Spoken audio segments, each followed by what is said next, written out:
Hey everybody, 2024 is here. Yep, welcome back to Sam's Doing Stuff. What am I doing today? Oh, I don't care what I'm doing something. That's it. Break time might be good for some people, but if you're like me, it's not that great. It's just not. I can't sit around. I don't like just resting and taking a break. I just don't like it. Just don't. I got to do something. So here we are, new year. Let's get going. So one thing I was able to accomplish while I was off is I got some more lights mounted up here in the barn. Yeah. Oh, and that's a snowman. I got to throw up some videos so you guys can see how I brought the snowman down here. So this snowman is just kind of a pain in the butt to put together. So we decided we just wanted to keep it put together and store it down here at the barn. So what I did is I attached it to this plastic pallet, which will last forever, with some just regular strapping, you know, screwed it to it, and then I just picked it up with the tractor and I drove the tractor down here with the big snowman attached to the front, and that's what you're seeing here. Admittedly, it was somewhat unconventional, but it got the job done. Which, let me tell you, I know this barn is huge and I'm very lucky to have the space, but it's made me think if we're gonna start storing other stuff down here, not just my equipment, I'm gonna have to build some kind of a shelving system. I did it before in my little shed at the old property. There was a shelf system that I could just reach up with the pallet forks and set stuff on high shelves. It really does help clean things up a bunch. So that's another project that's probably gonna happen down here in the bad weather. I could work in the barn and I could build a shelf system, but that's not what I'm doing today. Come on. Yeah, along with all the other lighting that I put in here, I wanna have some lights that turn on when I back in. I don't want to have to be able to have to turn the switches on. I just want to, the problem is when I back the trailer in, it's dark in here and I don't always see where the posts are and everything. So I got a couple of the same type of lights that I use. These are those, they call them deformables, that you can point them anywhere you want. Anyway, I'm gonna mount them right inside the doors. So when I back the trailer in, these should come on. The motion should turn these on and I can just back in no matter what time of day it is. So I got to get those wired and I'm gonna have to wire them to constant power, so they won't go to a switch. They'll come off an outlet. I think it'll be all right.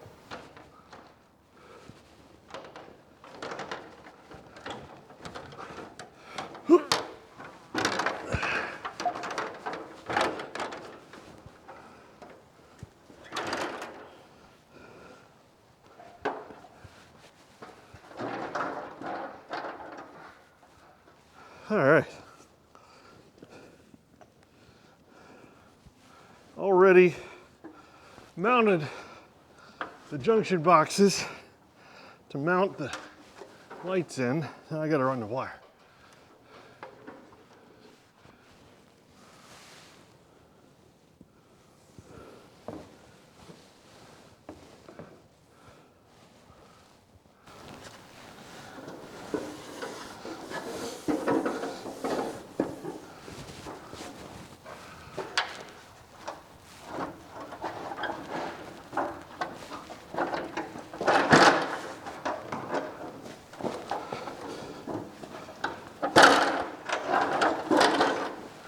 Oh, I gotta fix this floor.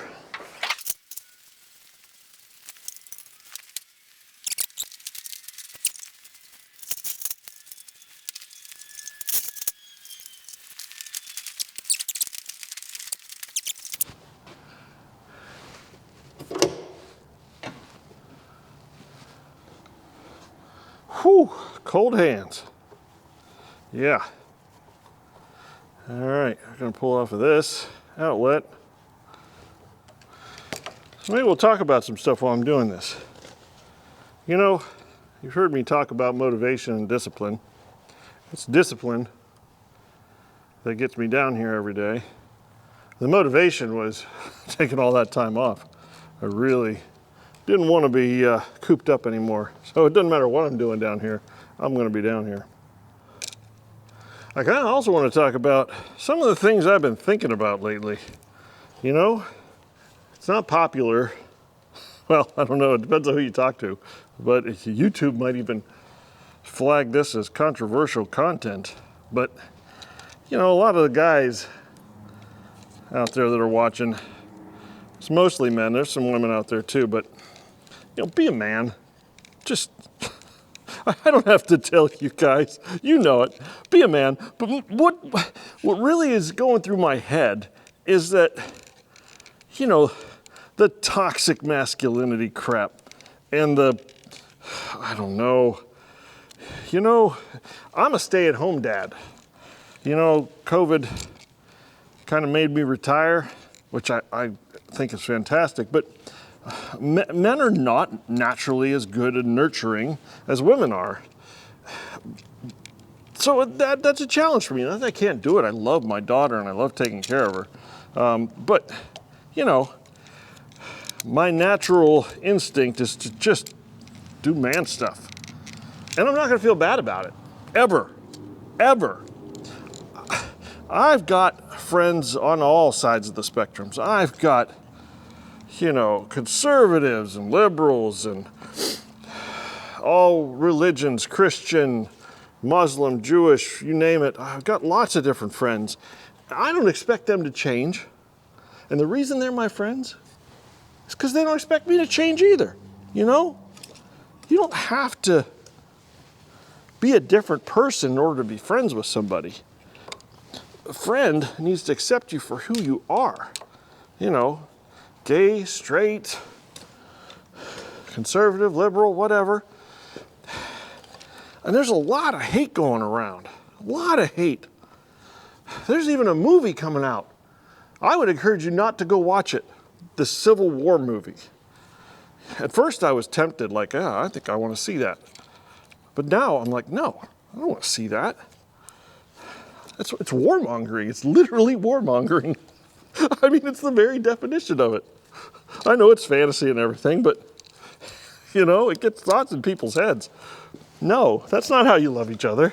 That's not how you're supposed to think and live. No. So, at the same time of being the man you are, being the person you are, and not being apologetic for it, which I'm never going to be apologetic for it, you know?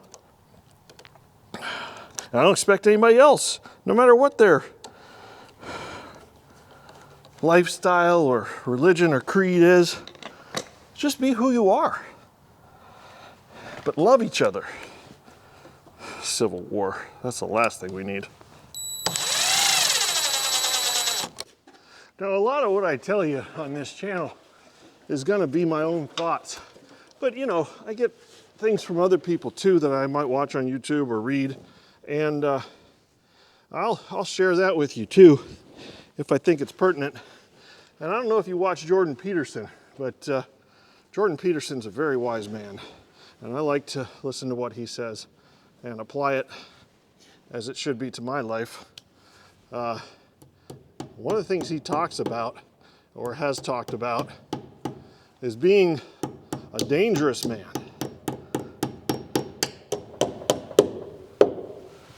Now, being a dangerous man does not mean being a danger to other people, being a bully. No, that's not what being a dangerous man is. It just gives you the capacity for it. You know, be dangerous, but control it. Now, I sort of choose to interpret that to be sort of a tap into your primitive self type of thing. You know? You don't have to give up on being a modern person, a new world man. But don't forget where you came from. Those are some of the most valuable parts of your nature. It's just being natural and being primitive, being able to create and problem solve. I mean, heaven forbid, don't be the type of person that nobody wants to be around. You need community. A lot of people don't think you do, but you do. You absolutely need community. I don't like people.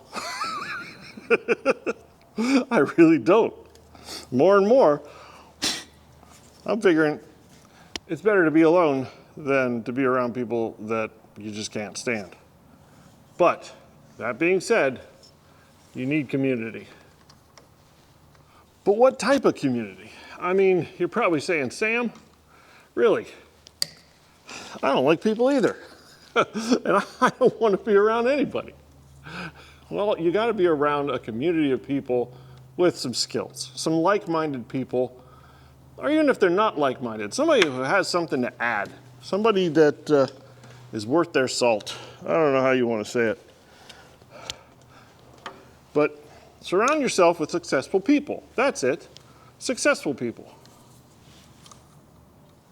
And that includes the people that you watch on YouTube. Be careful, little minds, what you see. You know, be careful, old minds, what you see. Don't fall into the traps. Don't watch the crap. Don't let that absorb into your mind. I have a real problem with that.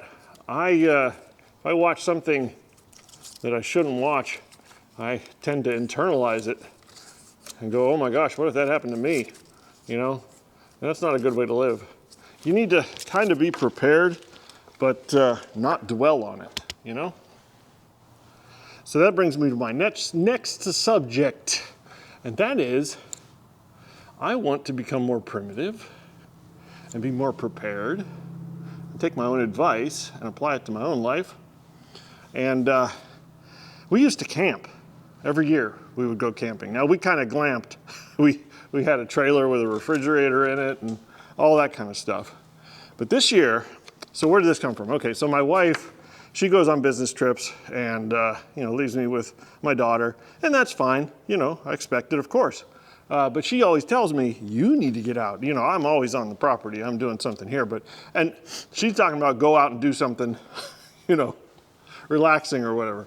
So I want to camp, but I want to off-grid camp. I want to camp where, you know, it's just me and see how I do. Just, you know, try it. Now I have some modern conveniences. I'll probably throw some things in the truck that maybe they didn't have back in the 1800s. But, you know, it's got me thinking. So it's another thing you're going to be able to expect from my YouTube channel is I'm going to be putting together kind of a camping gear list. And that should be fun. I might need your help with it, you know? I bet a lot of you guys already go out and camp and hunt and do all that cool stuff, you know? Well, I could sure use your advice. So I'm going to start buying gear a little at a time.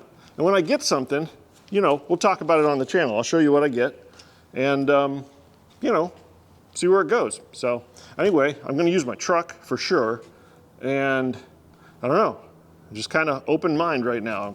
Sky's the limit. So, well, not sky's the limit. I do have a budget. Anyway, just keep that in your mind. You know, don't fill my comments with 1,000 things right now. But we'll talk about it some more in later videos. But sometimes it's good to just, you know, spitball it again. Get these thoughts out, you know. It's like going to the range, you know. Of course, I have the tools that are essential to defend my family. Of course I do, you know. But you need to go out and you need to practice. So that's what this is. It's kind of practice. You know, I heard something one time. Knowledge is knowing that a tomato is a fruit. Wisdom is knowing that you don't put it on a fruit salad. So I'm hoping to gain some practical wisdom from this. All right, now let's give it a test. When I back the trailer in, it should see the motion, and yep, there they go. Ha ha, nice. Oh yeah, that is very good, and the whole barn is lit up. So I'm really pleased with the upgrades I've made in this barn so far. Light is definitely an essential. So that's gonna be it for any electricity I do this winter. I'm gonna take all my tools, bring them back up to the garage. Speaking of that, you're gonna wanna tune in on Saturday because I'm gonna install that transfer switch for the house. And I'm gonna take you step by step through every facet of it. Go really slow. So if there's anybody out there that wants to install a transfer switch on their house and be prepared to have a backup source of power, which I highly encourage, I'll show you exactly how it goes in. It might be a long video, but I'd rather make it a long video and not skip anything. You know, I'm not gonna be editing out stuff. you're gonna see how it goes. So anyway, you wanna tune in for that on Saturday. I'm gonna get started on that, and I will see you then when I'm doing more stuff. See ya.